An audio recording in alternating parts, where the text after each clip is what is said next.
माता की, भारत माता की। कार्यक्रम में उपस्थित राजस्थान के आदरणीय मुख्यमंत्री श्रीमान अशोक गहलोत जी, मध्य प्रदेश के गवर्नर और आदिवासी समाज के बहुत बड़े नेता श्री मंगूभाई पटेल, गुजरात के मुख्यमंत्री श्री भूपेंद्र भाई पटेल, मध्य प्रदेश के मुख्यमंत्री श्रीमान शिवराज सिंह जी चौहान, मंत्री परिषद के मेरे सहयोगी श्री फग्गन सिंह कुलस्ते जी, श्री अर्जुन मेघवाल जी, विभिन्न संगठनों के प्रमुख व्यक्तित्व, सांसदगण, विधायकगण और मेरे पुराने मित्र, आदिवासी समाज की सेवा में जिन्होंने अपना जीवन समर्पित किया है, ऐसे भाई महेश जी और विशाल संख्या में पधारे आए दूर सुदूर से मानगढ़ धाम आए हुए मेरे प्यारे आदिवासी भाई और बहनों, मेरे लिए खुशी की बात है कि मुझे आज फिर एक बार मानगढ़ की इस पवित्र धरती पर आकर के सर झुकाने का अवसर मिला है।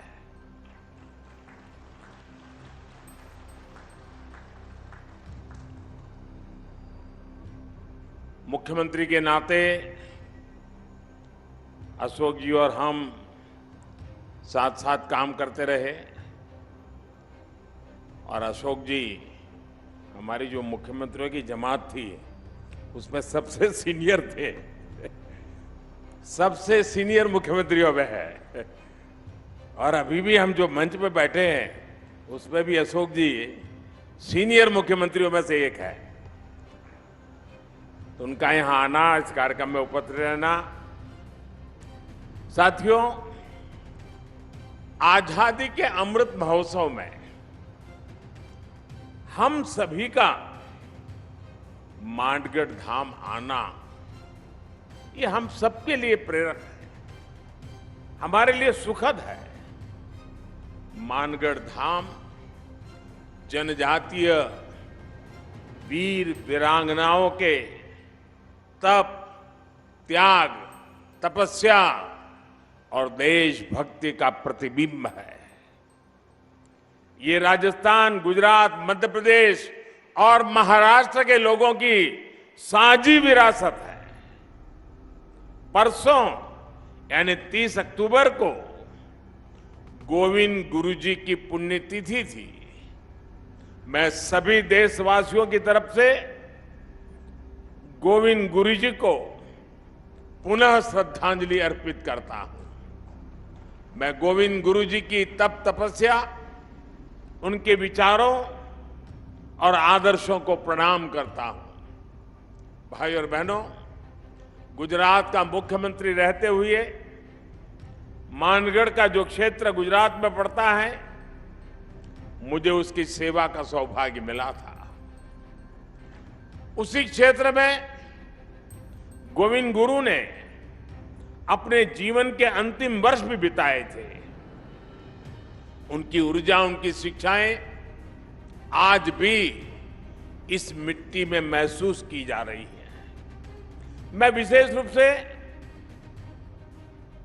हमारे कटाराय कनकमल जी का और यहां के समाज का भी आज सर झुका करके नमन करना चाहता हूं। जब मैं पहले आता था, एक पूरा वीरान क्षेत्र था और मैंने आग्रह किया था वन महोत्सव के द्वारा।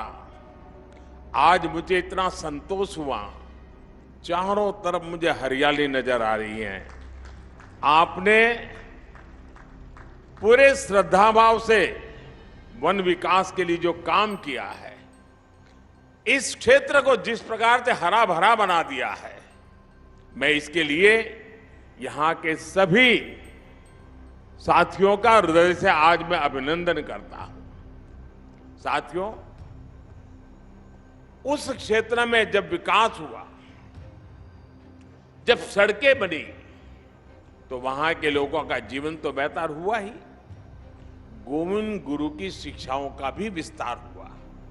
साथियों, गोविंद गुरु जैसे महान स्वतंत्रता सेनानी भारत की परंपराओं के, भारत के आदर्शों के प्रतिनिधि थे। वो किसी रियासत के राजा नहीं थे, लेकिन फिर भी वो लाखों लाखों आदिवासियों के नायक थे। अपने जीवन में उन्होंने अपना परिवार खो दिया, लेकिन हौसला कभी नहीं खोया। उन्होंने हर आदिवासी को, हर कमजोर, गरीब और भारतवासी को अपना परिवार बनाया। गोविंद गुरु ने अगर आदिवासी समाज के शोषण के खिलाफ अंग्रेजी हुकूमत से संघर्ष का बिगुल फूंका, तो साथ ही अपने समाज की बुराइयों के खिलाफ भी उन्होंने लड़ाई लड़ी थी। वो एक समाज सुधारक भी थे, वो एक आध्यात्मिक गुरु भी थे, वो एक संत भी थे, वो एक लोक नेता भी थे। उनके जीवन में हमें साहस, शौर्य के जितने महान दर्शन होते हैं, उतना ही ऊंचा उनका दार्शनिक और बौद्धिक चिंतन भी था। गोविंद गुरु का वो चिंतन, वो बोध आज भी उनकी धुनी के रूप में मानगढ़ धाम में अखंड रूप से प्रदीप्त हो रहा है। और उनकी संप सभा, देखिए शब्द भी कितना मार्मिक है। संप सभा, समाज के हर तबके में संप भाव पैदा हो, इसलिए उन्होंने संप सभा के आदर्श आज भी एकजुटता, प्रेम और भाईचारा की प्रेरणा दे रहे हैं। उनके भगत अनुयायी आज भी भारत की आध्यात्मिकता को आगे बढ़ा रहे हैं। साथियों, 17 नवंबर 1913 को मानगढ़ में जो नरसंहार हुआ, वो अंग्रेजी हुकूमत की क्रूरता की पराकाष्ठा थी। एक और आजादी में निष्ठा रखने वाले भोले भाले आदिवासी भाई बहन, तो दूसरी ओर दुनिया को गुलाम बनाने की सोच। मानगढ़ की इस पहाड़ी पर अंग्रेजी हुकूमत ने 1,500 से ज्यादा युवाओं, बुजुर्गों, महिलाओं को घेर करके उन्हें मौत के घाट उतार दिया। आप कल्पना कर सकते हैं, एक साथ 1,500 से ज्यादा लोगों की जघन्य हत्या करने का पाप किया गया। दुर्भाग्य से आदिवासी समाज के इस संघर्ष और बलिदान को आजादी के बाद लिखे गए इतिहास में जो जगह मिलनी चाहिए थी, वो नहीं मिली। आजादी के अमृत महोत्सव में आज देश उस कमी को पूरा कर रहा है। आज देश उस दशकों पहले की भूल को सुधार रहा है। साथियों, भारत का अतीत, भारत का इतिहास, भारत का वर्तमान और भारत का भविष्य आदिवासी समाज के बिना पूरा नहीं होता। हमारी आजादी की लड़ाई का भी पग पग इतिहास का पन्ना पन्ना आदिवासी वीरता से भरा पड़ा है। 1857 की क्रांति से भी पहले विदेशी हुकूमत के खिलाफ आदिवासी समाज ने संग्राम का ब्युगल फूंका था। 1780, आप सोचिए 1857 से भी पहले 1780 में संथाल में तिलका मांझी के नेतृत्व में दामिन सत्याग्रह लड़ा गया था, दामिन संग्राम लड़ा गया था। 1830-32 में बुधू भगत के नेतृत्व में देश लरका आंदोलन का गवाह बना। 1855 में आजादी की यही ज्वाला सिद्धू कान्हा क्रांति के रूप में जल उठी। इसी तरह भगवान बिरसा मुंडा ने लाखों आदिवासियों में क्रांति की ज्वाला प्रज्वलित की। वो बहुत कम आयु में चले गए, लेकिन उनकी ऊर्जा, उनकी देशभक्ति और उनका हौसला ताना भगत आंदोलन जैसी क्रांतियों का आधार बना। साथियों, गुलामी के शुरुआती सदियों से लेकर 20वीं सदी तक आप ऐसा कोई भी कालखंड नहीं देखेंगे जब आदिवासी समाज ने स्वाधीनता संग्राम की मशाल को थामे न रखा हो। आंध्र प्रदेश में अल्लूरी सीताराम राजू गारू के नेतृत्व में आदिवासी समाज ने रंपा क्रांति को एक नई धार दे दी थी। और राजस्थान की ये धरती तो उससे भी बहुत पहले ही आदिवासी समाज की देशभक्ति की गवाह रही है। इसी धरती पर हमारे आदिवासी भाई बहन महाराणा प्रताप के साथ उनकी ताकत बनकर के खड़े हुए थे। साथियों, हम आदिवासी समाज के बलिदानों के ऋणी हैं, हम उनके योगदान के ऋणी हैं। इस समाज के, इसने प्रकृति से लेकर पर्यावरण तक, संस्कृति से लेकर परंपराओं तक भारत के चरित्र को सहेजा और संजोया है। आज समय है कि देश इस ऋण के लिए, इस योगदान के लिए आदिवासी समाज की सेवा कर उनका धन्यवाद करे। बीते 8 वर्षों से यही भावना हमारे प्रयासों को ऊर्जा देती रही है। आज से कुछ दिन बाद ही 15 नवंबर को भगवान बिरसा मुंडा की जयंती पर देश जनजातीय गौरव दिवस मनाएगा।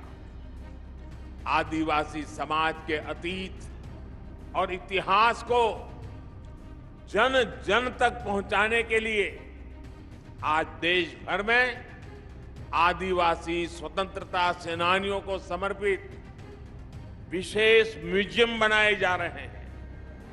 जिस भव्य विरासत से हमारी पीढ़ियां वंचित रह रही थी, वो अब उनके चिंतन का, उनकी सोच का और उनकी प्रेरणाओं का हिस्सा बनेगी। भाइयों बहनों, देश में आदिवासी समाज का विस्तार और उसकी भूमिका इतनी बड़ी है कि हमें उसके लिए समर्पित भाव से काम करने की जरूरत है। राजस्थान और गुजरात से लेकर पूर्वोत्तर और ओडिशा तक विविधता से भरे आदिवासी समाज की सेवा के लिए आज देश स्पष्ट नीतियों के साथ काम कर रहा है। वन बंधु कल्याण योजना के जरिए आज जनजातीय आबादी को पानी, बिजली, शिक्षा, स्वास्थ्य और रोजगार के अवसरों से जोड़ा जा रहा है। आज देश में वन क्षेत्र भी बढ़ रहे हैं, वन संपदा भी सुरक्षित की जा रही है और साथ ही आदिवासी क्षेत्र डिजिटल इंडिया से भी जुड़ रहे हैं। पारंपरिक कौशल के साथ साथ आदिवासी युवाओं को आधुनिक शिक्षा के भी अवसर मिले। इसके लिए एकलव्य आदिवासी विद्यालय भी खोले जा रहे हैं।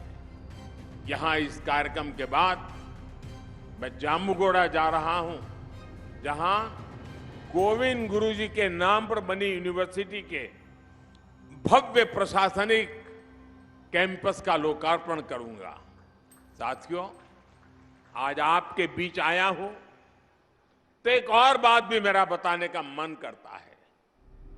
आपने देखा होगा, कल शाम ही मुझे अहमदाबाद से उदयपुर ब्रॉडगेज लाइन पर चलने वाली ट्रेन को हरी झंडी दिखाने का अवसर मिला है। 300 किलोमीटर लंबी इस रेल लाइन का ब्रॉडगेज में बदलना राजस्थान के हमारे भाई और बहनों के लिए भी बहुत महत्वपूर्ण है।